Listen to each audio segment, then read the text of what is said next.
Vamos lá, turma. Vamos dar continuidade ao nosso conteúdo de solos 2. Hoje nós vamos tratar da adubação potássica, certo? Nas aulas passadas nós falamos da adubação nitrogenada, da adubação fosfatada e hoje da potássica. Então, o que aplicar? Quais são os adubos, fontes de potássio que a gente encontra no mercado? Basicamente nós encontramos cloreto de potássio, né?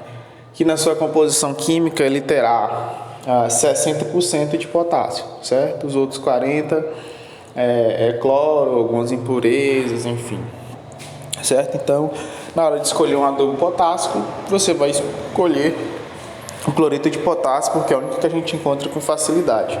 Existem outros, sim, no caso, sulfato de potássio, mas ele não é encontrado com tanta facilidade, certo? Eu posso dizer para vocês que aqui em Teresina eu nunca encontrei sulfato de potássio. O cloreto de potássio está aí. Ele é utilizado, de modo geral, na cultura do fumo, né, que não é uma cultura comum para a gente aqui, que eles evitam utilizar o cloreto de potássio. Eles utilizam sulfato de potássio.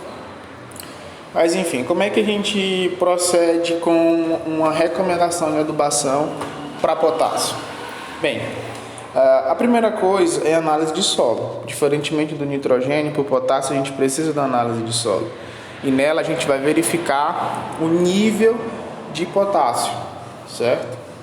Lá vai ter um valor de referência, certo? E a gente vai poder definir esse valor como baixo, médio ou alto. Porque, obviamente, se o teor de potássio no solo está baixo, a recomendação de adubação com potássio deve ser o quê? Uma adubação com maior quantidade possível de potássio, né? A maior quantidade de potássio que tiver lá na tabela de recomendação. Se o teor de potássio naquele solo estiver alto, obviamente você vai utilizar o menor valor recomendado de potássio para aquela cultura segundo o manual de adubação, certo? E quanto à fonte, né, como eu já disse, é o cloreto de potássio. Então, inicialmente, análise de solo. Essa análise de solo, ela vai te dar o valor de potássio. E esse valor de potássio você vai observar lá no manual de adubação, vai ter uma tabela de referência que vai lhe indicar se aquele teor é considerado baixo, médio ou alto, certo?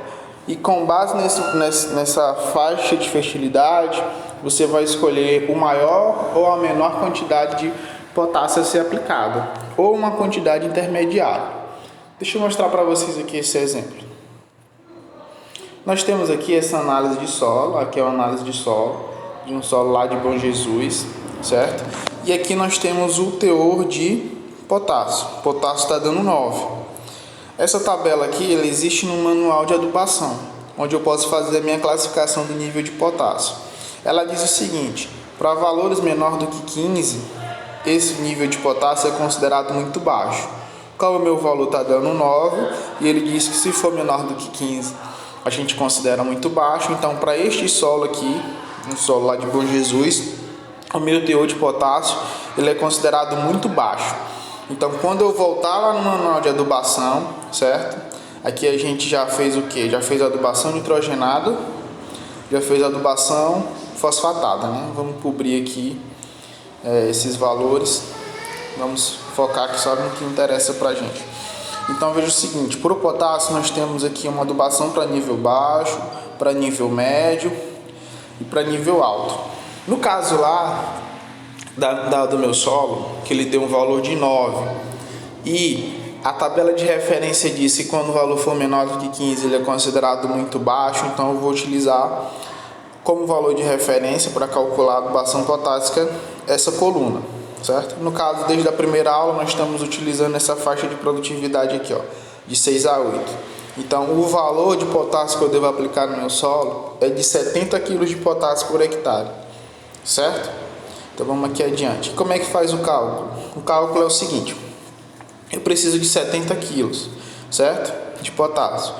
É o que está determinando a análise de solo, certo? Que ela diz que o nível de potássio é baixo, a tabela disse de recomendação fala o seguinte: quando o nível de potássio for baixo, você deve aplicar 70 kg de potássio. Então vamos lá para aquela regrinha.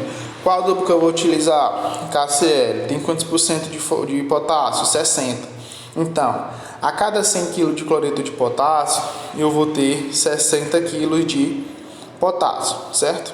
Se a gente fizer a regrinha de 3, e quantos quilos de potássio que eu tenho que aplicar? 70. Se a gente fizer a regrinha de 3, né, a gente vai ter 70 vezes 100, certo? Dividido por 60.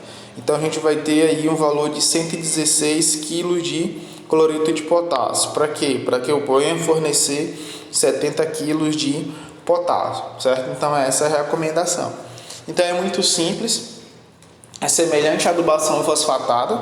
Quem conseguiu fazer o cálculo de adubação fosfatada certamente vai conseguir fazer a adubação potássica, certo? Então é bem tranquilo. E com isso a gente já consegue fazer uma recomendação de adubação química e mineral com nitrogênio, com fósforo e com potássio, que são os 3 macronutrientes essenciais, aqueles que são exigidos em maior quantidade, certo? Vão ficar faltando os outros 3 macronutrientes essenciais, que são cálcio, enxofre e magnésio.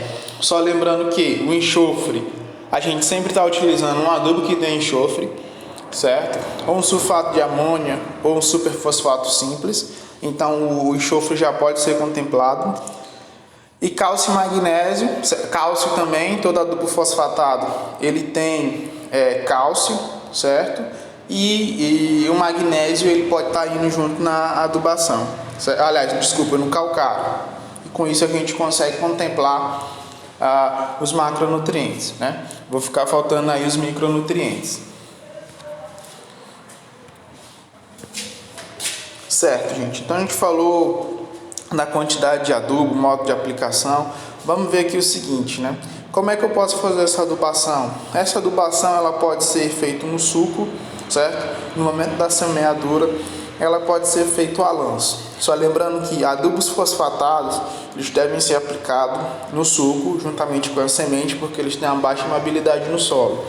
Adubos nitrogenados eles devem ser parcelados. Então uma parte, assim como o potássio, uma parte deve ser aplicada no plantio, certo? E a outra parte através do suco, no caso de grãos, né?